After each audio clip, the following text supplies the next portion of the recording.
Hi, everyone, and welcome back to Stretched Unscripted. I am your host, Zora Szabó, and today we are here with Kimberly Jordan. She is a respiratory therapist, and we met during our 918 Stretch programming events where she's helped out with the Stretch Summer Academy, as well as our 10th grade college excursion that was held at OSU's College of Osteopathic Medicine.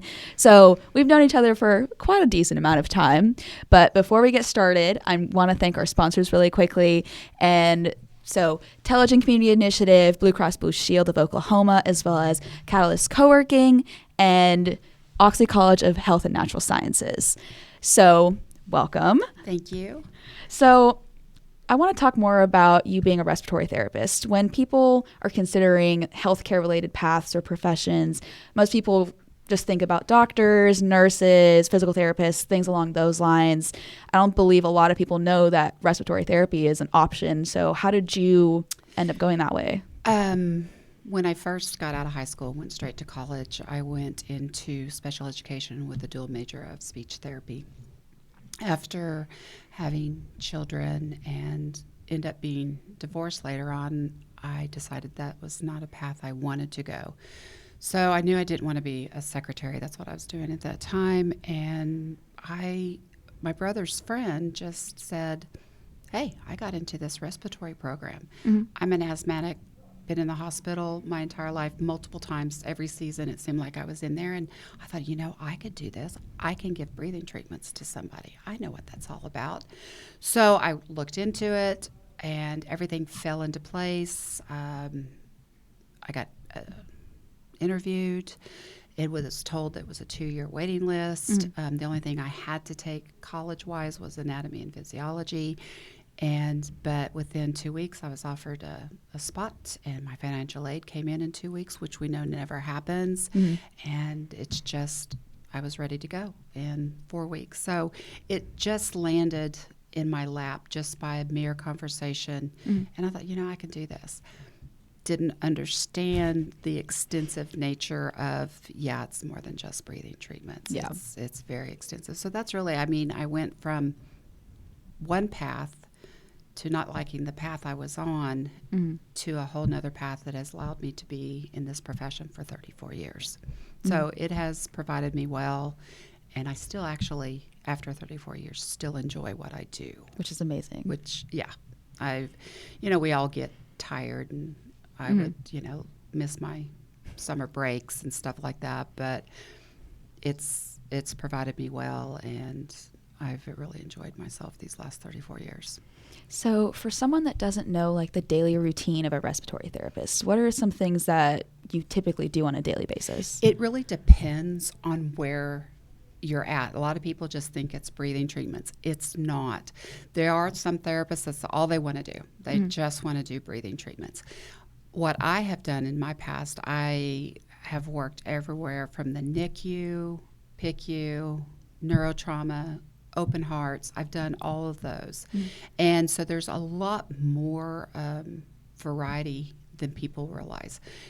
We have PFTs. You can go and go that path. There's home health care. Mm-hmm. But so for me in my current job, what I do is I did NICU for about 20 straight years. I was on the transport team, which we do have if you go to a bigger hospital, mm-hmm. you will have a transport team, and I would fly over Oklahoma, more the northeast part of Oklahoma. I have flown to Dallas to transport babies that were needing much higher level of care than what we could actually offer here in Tulsa, mm-hmm. and have flown fixed wings to deliver them. And so I was on that transport team where we go to underlying hospitals that didn't have the higher acuity of care. So pick them up, bring them back, mm-hmm. and go on that path. So that's an interesting path. A lot of people do not like NICU. Mm-hmm. It's nothing to be scared of. They're just little bitty mm-hmm. compared to adults. Yeah. They're very durable. Mm-hmm. People don't realize that. We want to treat them very softly and when we're in a crisis situation, you save that life. Yeah. So unlike on my course today, I always take NICU or nursery, because that's what I really was kind of hired into. Okay. And so we'll get our assignments, and some people will get the ICU, and that's where they like to be. Some will take, like me, I don't mind having nursery. People will take the ER. It just depends on your skill set. We have some people that just can only do treatments, but that's what they've chosen to kind of stay. Me, I'm a person that wants to learn. I feel like no matter how old you are, if you're not still learning, you need to go find something else to do. Yeah. So I'm always learning. Like I've just recently learned within the last 2 years, PFTs. I didn't think I'd ever like it. I was not interested in it, but I love it. And it's very vast. I mean, it's quite incredibly, and I'm now currently learning pulmonary rehab. Okay. So that's another avenue. I've done home health as a part-time gig. That's another avenue. It was not an avenue for me. I did not care for home health. So, everybody's different. I'm an adrenaline junkie, so I tend to navigate towards ER, trauma. Yeah. That's where I function best. Other people, they're like, no, can't do this. So it just depends on what your interest is. Just like in nursing, there's some people that want to do ICU. There's some that are like, absolutely not. I mean, there's so many different areas that people don't realize that respiratory do. Yeah. I don't think until really COVID hit that people knew what respiratory therapists actually did. The importance of it. Yeah. And they just thought we schlepped breathing treatments, and no, we take care of people on life support and BiPAPs and CPAPs, and we do, invasive things to people. And so it's pretty interesting. Like I can actually intubate. I'm one of the intubators at the hospital for newborns. So if they require intubation, I get to do that. And then our hospital that I'm working at does not have a NICU, so we will have to transfer to a higher level of care. But it's our job until the transport team gets there, we have to stabilize. Yes. So we'll stabilize and ship. So we have things that come in and happen, and you got to be on your toes to be able to be ready for those. So it's quite interesting, the variety of jobs that there really are in respiratory. So would you say that because of this variety that you've experienced throughout your entire profession, that's what's kept you motivated to continue working as a respiratory therapist? Absolutely. Okay. There's just so much to do, and sometimes, if I'm tired of doing, you kind of get, sometimes I can. You get burned out. I'll step back and say, hey, I want to do this for a little bit, just to get myself to regroup and move on. But there's always something different to do, and you never know. Every day is a different day. Even we have to attend all code blues, rapid responses. We have to go there. Same with the ER. They'll call and say, we have a code blue coming in. We will go down to the ER, get them, if they're intubated, we get them set up, and we do transports, and we have to go to CTs and MRIs and all kinds of various things. So you just don't ever know what you're going to get on a day-to-day basis, because we're dealing with people's lives, and it all changes, and it can change very rapidly and very quickly.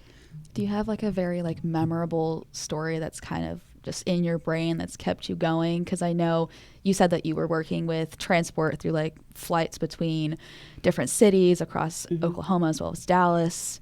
Do you have anything like that? I do have a story. And I remember going and getting this baby, and they didn't know, we had to go to Okmulgee to pick her up, and they didn't know what was really wrong with her. She was a term baby, but she had a big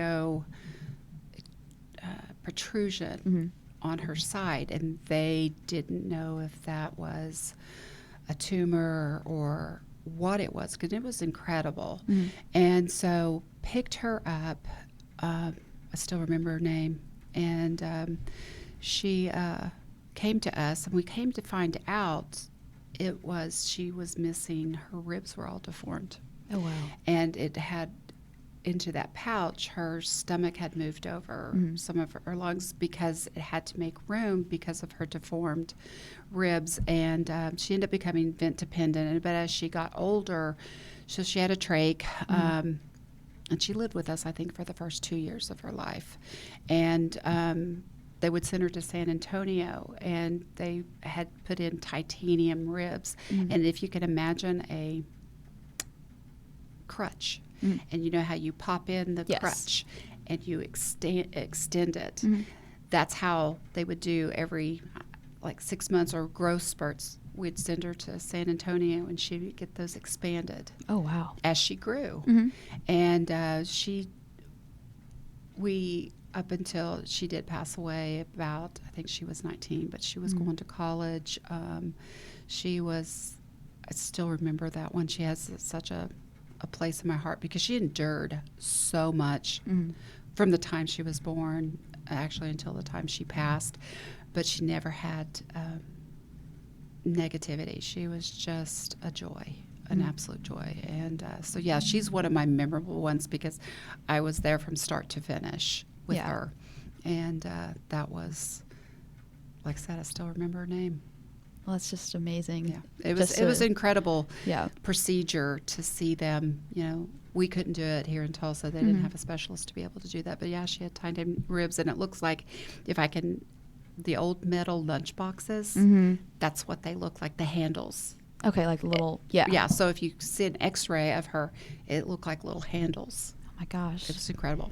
It's just kind of amazing that, especially in like the healthcare field, there's so much like innovation and creativity where it comes to solving new issues. Like I know there's the new one that's being created through, I believe, spinach leaves, where they're growing like organ tissues for, I believe, like hearts or other muscles in the body. So it's just depending on like what the situation is, there's always something that can like fix it. Well, back when I was working in neurotrauma, they would, like if someone had a head injury and they needed to remove part of their skull, they would put it inside the body to preserve it. Yeah. And they don't do that anymore.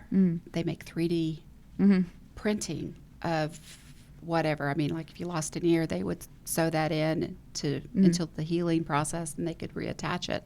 But now it's all 3D printing. It's really quite amazing from where I started to now. It's just it's like how the path has grown. Yeah. It's I look back at the equipment I started with as far as ventilators, and those are dinosaurs. I mean, just horrible dinosaurs. And when I came in, the 7200 ventilator was the biggest, baddest thing out there. And they don't exist anymore, and we end up having one that we use because it's a workhorse. It just but it didn't have all the bells and whistles, and it couldn't, as people progressed, and especially when COVID came, it would have never been able to ventilate anybody because you do different modes and so forth. So we end up putting a name on it and called it Wally, because that's what it looked like, just a little cartoon character, Wally. But it's just amazing how much it's progressed since I started. Especially since you've been in the industry for a good amount of time, like you've actually been able to see like the shift in all of the technology and like how it's been impacting individuals throughout their care in the hospitals and the clinics. So with that, do you have any like motivational or inspirational tidbits for students either through high school or even going into college to kind of just motivate them into considering like respiratory therapy? If you have, even it doesn't necessarily have to be respiratory. There are so many. If you have an interest in healthcare, there's so many avenues that you can explore. And I know here in Tulsa, they have the Allied Health down here on the TCC's campus, on the Boulder campus.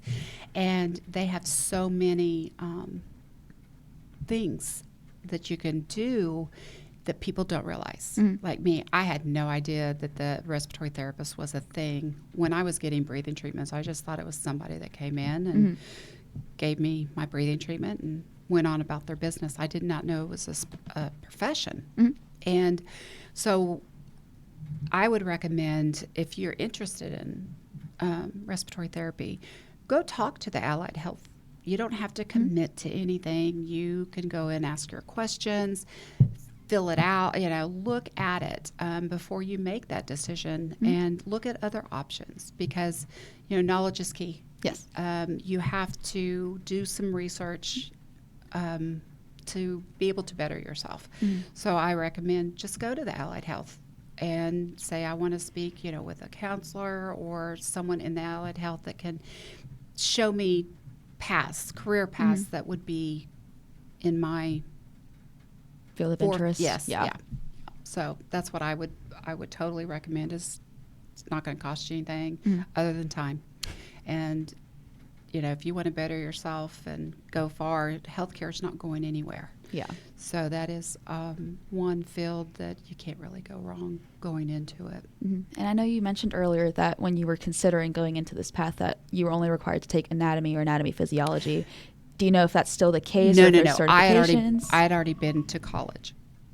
And sorry about that. I already been to college. So I had all my prereqs. Okay. The only prereq I didn't have, because I was not going into the medical field in the beginning, was anatomy and physiology. That would be something that they would have to talk to someone about. I was just kind of a lucky one that had already been to college. And so most of my stuff was already accomplished, because I already had a degree, just an associate's degree. And actually, respiratory is only an associate's degree. They do have some programs. I think OU at one point had a bachelor's.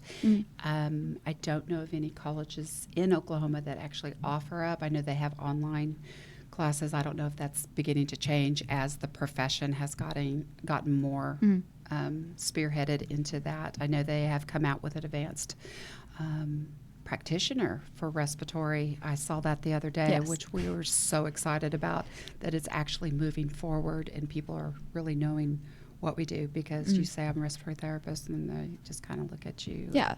They don't know what to say. So that's, I do know it's a 2-year degree. It's 5 semesters. And what their prerequisites, I don't know exactly, but you will take all your respiratory, like core classes. But I don't know what the requisites for prereqs for the program actually are. So with your journey that you've gone through, have you had any motivational individuals that have helped shape who you are today, or have helped mentor you? I have one friend, and she was a few years into respiratory, and she was someone that kind of kept me focused, because just we're human and we get frustrated or whatever, and she would be who I would go to keep me focused. My manager now that I've known her for years, and she's one that I never want to let down, because she means so much to me, and she's so smart and so knowledgeable.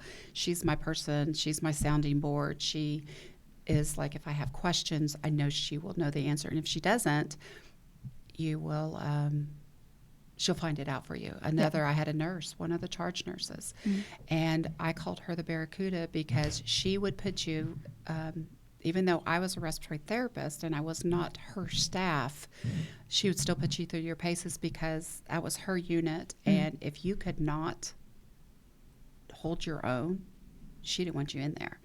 So she would put you through your paces, and she taught me so much. And if you make a mistake, we all make mistakes. We're human. Yeah.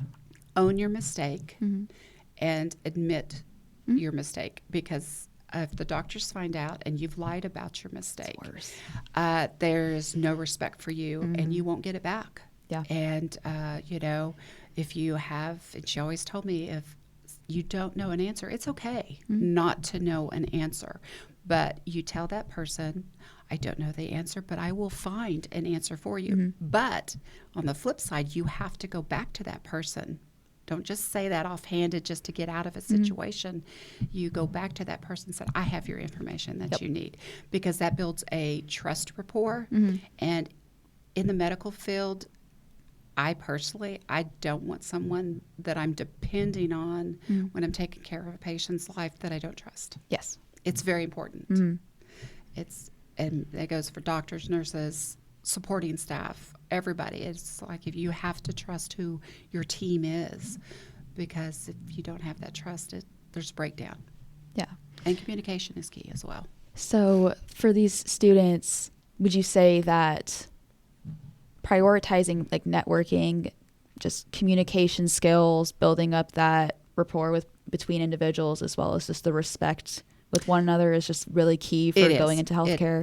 I think well, communication in general, because there's so much miscommunication, and in our digital age, everything's text, and there's no personality or anything. You know, you can read a text and someone else can read a text, and they get two different perspectives on what that said.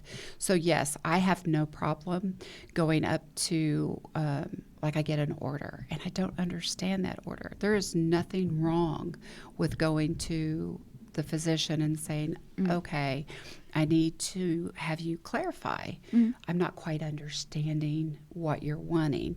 And if they end up telling you, and then you're like, well, in my experience, this worked better in that situation. And a lot of times they'll say, oh yeah, okay, well, let's try this. Yeah. You can't go in with guns blazing and aggressive, because you're not going to get the reception. It's all about having savvy behind your communication skills. So, and that's part of being a good communicator, is you have to talk things out. And I've had to talk things out, because what they're wanting, I may not understand. So I have no problem going, okay, explain to me what you're wanting. And it makes a big difference. The whole team works better. Yeah. So do you have any like last minute, like motivational items or like tips for any of these listeners? I do. Being when I went into this program, I didn't single mom.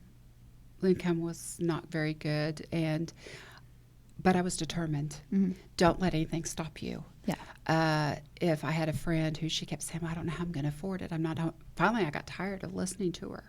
And I said, you either do it or you don't. Don't let anything hold you back. Yeah. There is programs out there. There is scholarships out there. If you want to better yourself, you have to make that effort to better yourself. And go for it. Go for it. It doesn't matter if you're just right out of high school or you're in your 30s and you're wanting a different job. Don't let your kids be going, I'm just a single mom, or I'm a mom of two. No, go after it. If that's something you want to do, go after it. Seek that, because you can do anything if you set your mind to it. Exactly. And you can see that there's light at the end of the tunnel. And I just say, go for it. Don't let anybody tell you can't. Prove them wrong. Yeah.